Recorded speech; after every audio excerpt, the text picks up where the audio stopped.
We're going to discuss Unpacking Bigotry with super problematic children's books. Not the ones that are more subtle and harder to catch, but the ones that are like really blatantly obvious. You think they'd be blatantly obvious. This book is still used in the curriculum in our child's elementary school. Like someone picks it up and they're like, this is fine. This is not fine. Let's discuss it because some people still think it's fine, so don't. If you want to learn more about Dr. Seuss's Orientalism and the background behind why he writes the things that he writes, you can Google it. A lot of people have written articles about Dr. Seuss and how maybe it's time to move on from using him as classic American literature, as fun as they are to read. Some of his books are still fun to read, but stuff like this is just like, I'm against censorship, so we should still have these in libraries, but we should be preparing caregivers who are reading these aloud when they come across stuff like this to be prepared to discuss it, so that way they don't just gloss over it and let their kids absorb it as normal, if that makes sense. You should never just go past this page just because kids won't notice that it's a problem. We need to take the time to be like, wow, that's not cool, right? But most parents don't really have the tools to do it.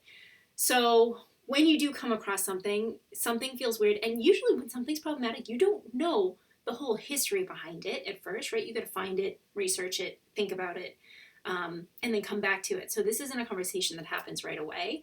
Sometimes you'll come across something where it just gives you a weird gut feeling and you don't know why. In which case, it's good to unpack that process for kids so they know that it's not a name it, fix it, move on, but an ongoing conversation. So what I like to do is when I come across stuff like this and I'm kind of blindsided, it's like, whoa, wow, the depiction, the illustration in this page is making me feel, and you talk about your feelings, uncomfortable, irate, queasy, right? Is that a feeling?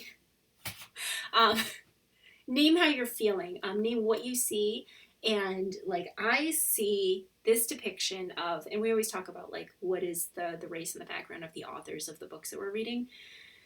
I see a very famous, normalized, accepted, celebrated author drawing what is basically Orientalism reduction of these submissive Asian people with their little platform shoes and their mustaches and smiling and doing the bidding of this child who is holding a gun for no discernible reason. And basically smiling what they do it. And I could go into the details on Yellow Peril and Yellowface and the ways that Asians continue to be viewed as happily submissive and hard workers. But maybe that's something that you're not familiar with yet, and you just need to name like, hey, this is making me uncomfortable. Name how you're feeling. Name the content that makes you feel that way. Clarify who is sending this message. Like go back to the author bio if there ever is one and be like, so what I know from this book is this is a white man from the 50s drawing this. So, and then ask questions or provide some sort of scaffolding and some idea of like, what is the history behind this? If you don't have the history, you can always come back to it. You can ask them, how do you feel about this? If you have kids who kind of clam up and they don't like being put on the spot, you can use declarative statements like, I wonder how you feel about this, just to let them know that you're curious and you're open to them talking, but they don't need to provide an answer to you because there's no right answer to that, right? Be like, I bet people have all kinds of feelings about this. I wonder how you feel about it. If you want to talk about it later on, feel free. And then you can move on. It doesn't have to be like a big, long thing. We tend to discuss stuff like this for like an hour. Our family is weird. So you can discuss it for a long time, or you can just kind of like be like, whoa, I have a feeling.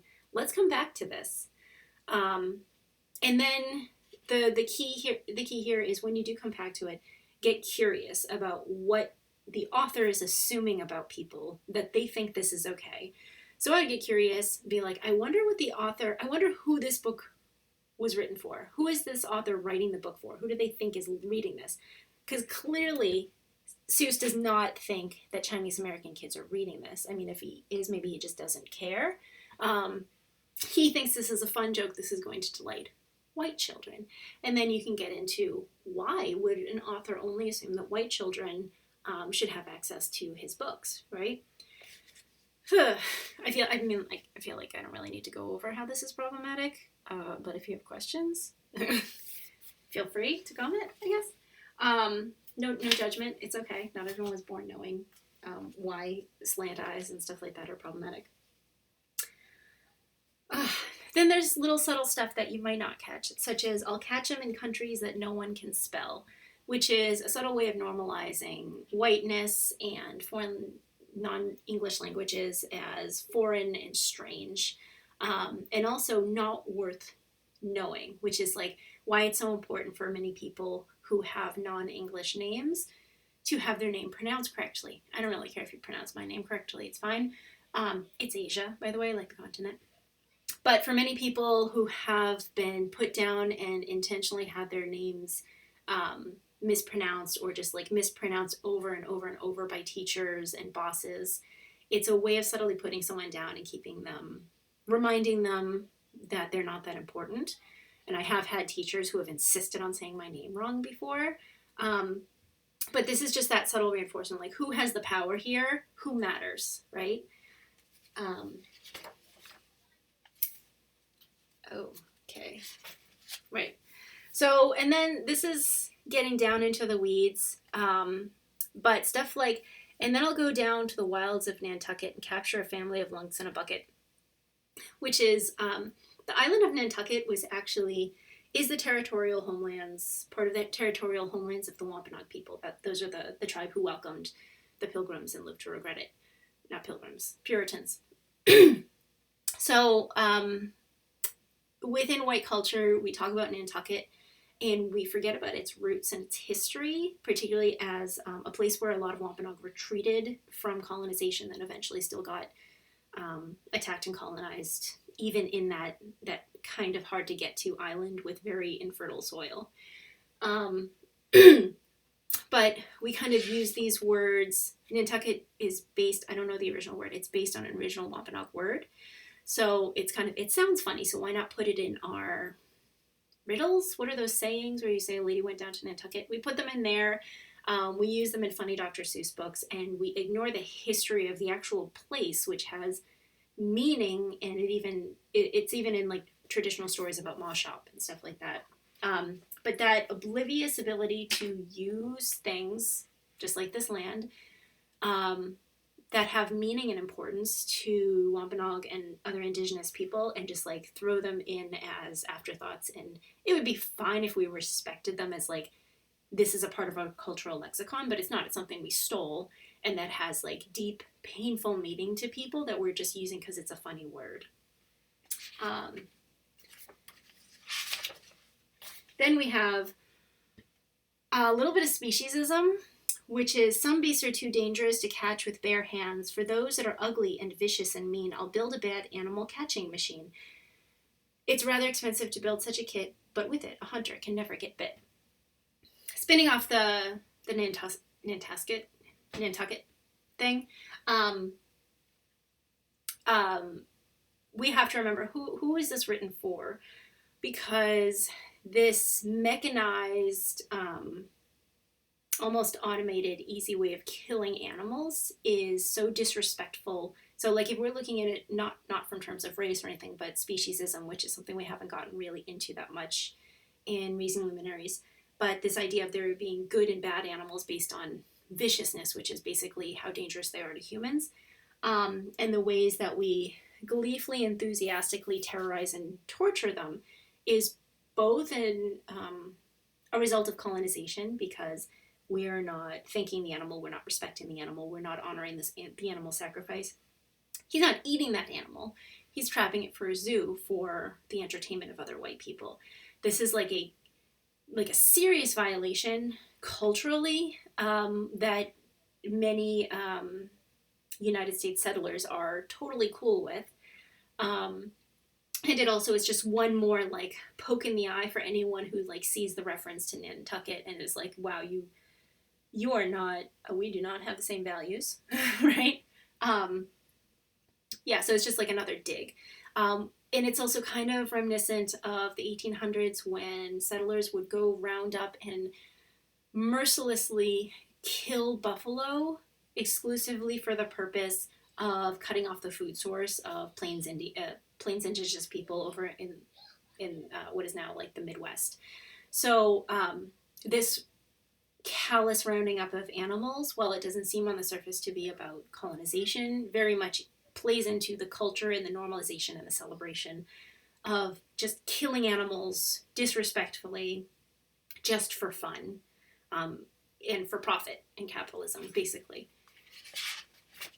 So I don't even have words for that one. But yeah, so you see the nose rings, you see the pot bellies, and the like the tar black things and the hair tufts, the whole thing, just so clearly this is Seuss's depiction of going to Africa to round up animals. And again, more submissive peons. It is worth noticing though how those ones are not smiling. I don't want to read too deeply into this, but whenever you read about East Asian peons, basically like minions, they're smiling happily and submissive. Less so when when white people want to depict more of a savage or a wary survivor of colonization within Africa. So from there we have, bringing back more things from Nantasket now. Okay, I don't even know why that's. Okay. And 8 Persian princes will carry the basket, but what their names are, I don't know, so don't ask it. So again, they came right back, like, don't forget who is important and who matters. I didn't even bother learning the names of these people who were just working for me. And I think that might be the end. I feel like there was more. I mean, there's other stuff in here, but these are the really most obvious ones. It's worth noting this, I think, was originally published in 1950. The Cold War started in 1947. So who Seuss chooses to depict as cartoonish is almost exclusively based on who is the other, who is fair game to make fun of because they're lesser than, say, our allies. I don't really see any strong European allies. I don't see anyone making fun of the British in these books. So here's what is North Asian, Northern Europe, so like Russian-ish cartoon of Russian Poluski, whose head ski is red ski and belly is blue ski. Now, none of it is like very obviously a put down. It's more of just like, I didn't even bother to learn your name. So it gives Seuss kind of deniable plausibility on whether or not he's being disrespectful, because he's not coming outright and saying like they're evil or sneaky or anything like that. But the illustrations cartooning, like making them into a caricature and subtly reinforcing like who is the supreme person standing on top, the small child with a gun, and who are the people who work for him. Now it's worth noticing this is like Tobsk, Obsk, Nobsk, probably some sort of Northern European, like Polish or something, based on the wordplay. But look who gets to be depicted as fairly normal for a Seuss character. Like, these are just regular white Dr. Seuss characters who aren't depicted as cartoons. It's about the animal, again, kind of problematic, but and then these are just normal people because they're Northern European. So again, when you come across stuff like this, name how you're feeling, name the content that makes you feel that way, clarify who is sending that message, ask empathetic questions, and provide history to it, and get curious about what's being assumed. And this is not a conversation that you have right away that you're completely prepared for. It's just like when you get that weird gut feeling, seeing like, oh, I thought this was a safe book because it's by Dr. Seuss. It turns out it is not. So you can say something like, it just makes me feel weird when illustrators draw Asians with slant eyes and make us look like cartoons, whereas like the white characters all have like whites in their eyes. So it feels weird when illustrators do this and make it something concrete, an if-then statement almost. And then point out, like, I need time to think about this. Like, you want to model for kids that it is totally normal to not have all the answers right away. So, like, I'm not sure how to even talk about this with you. So I'm going to think about it. I'm going to do some reading on my own, and then let's talk about it tomorrow. And you do have to pick up that conversation. You can't just leave it there. It is our responsibility as caregivers and the adult reading the book to kids to come back to it. Oh, there was a thing about brave chieftains. So there's also, I had a template for changing school curriculum over in Petraean, because our teachers were still using books like Tiki Tiki Tembo. So I wrote a letter and made it into a template for people to use when, say, your teacher's pulling books like this out and you're finding out about it. You can write a letter to your librarian, to your teacher, saying, like, hey, basically what we just discussed, naming it, naming how it makes you feel and the impact of it, and then the history behind it, because they probably don't know, right? So it's best, it kind of has to be on us to pull them up on it. Sorry, this is worth finding. Oh, darn it. Oh, no. So, meanwhile, point out to your kids who gets to look normal. I'm going to have to find it another day. Oh, here we go. So, I'll capture a scragglefoot mulligatawny, a high-stepping animal as fast as the wind. This beast is the beast that the brave chieftains ride when they want to go fast and find some place to hide. A mulligatawny, which is the animal, is fine for my zoo, and so is a chieftain. I'll bring back one too. So I get that he thinks it's funny because you could put a person in a zoo. And it would kind of be a funny idea if it wasn't a thing that people did. But given the way that our U.S. history has traditionally stolen people from Africa and put them in cages, that's not a funny joke. Like, that is at best ignorant to our history, but also how is that supposed to make kids feel whose ancestors have been swiped from their indigenous lands and brought here to be put in cages for the entertainment and profit of white people? The whole chieftain thing, I try and avoid that word because it's so loaded, the way that it has meaning in indigenous cultures and in cultures outside the U.S., and then the way that white colonizers and settlers have appropriated that word to have this exotic sense of almost savage leadership. It's the way that we use it sometimes is dehumanizing, so I kind of avoid using it. Even though it can be used respectfully by the people who actually have meaning for that word. But it's important to note that he wasn't talking, the people who got to be depicted as like standard white people. He didn't joke about taking one of them, because that wouldn't have been a funny joke to the reader, the white reader. That would have been weird, right? Just the idea of being able to steal someone off the street, someone's dad or parent or kid or something, and put them in a cage. But when you see someone with, I don't know, what is that, like Northwest Asian, like Arabic, is that how you pronounce that word? Aladdin style, like that cartoonish reduction of like the Middle East and the way that people dress, and the idea that you can take someone so high up, a chief, not just like a regular person, but this white kid with a gun is so much more superior and powerful that he could kidnap a chief from an entire village or country or whatever and bring it along and put this person in his zoo. And the idea that that's funny is weird.